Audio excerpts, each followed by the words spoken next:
আসসালামু আলাইকুম। সবাই কেমন আছেন? আজকে পেঁপে ভাজি করব। তো ১ম এ আমি পেঁয়াজ কাঁচামরিচ দিয়ে একটু তেলে ভাজি করি। তো সামান্য এখানে দিয়ে দিলাম কি পাঁচফোড়ন। পাঁচফোড়নটা দিলে কি হয়? ঘ্রাণ হয়। আপনার ভাজিটা খেতে খুবই ভালো লাগে। তো সামান্য পরিমাণ লবণ, সামান্য পরিমাণ হলুদের গুঁড়া। তো তেলে ভাজি করে আমি এখন পেঁপেটা দিয়ে দিচ্ছি। তো ভাজিটা আমি ভালো করে নেড়ে-চেড়ে তো এইখানে আমি সামান্য পানি দেব। বেশি পানি দেব না।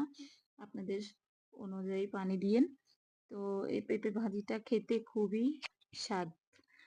এই ভাজিটা আপনারা রুটি দিয়ে খেতে পারেন, এটা ভাত দিয়েও খেতে পারেন।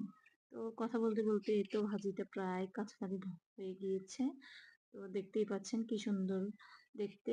দেখতে যে জিনিস খেতেও সে জিনিস স্বাদ। তো আমার ফাইনাল লুক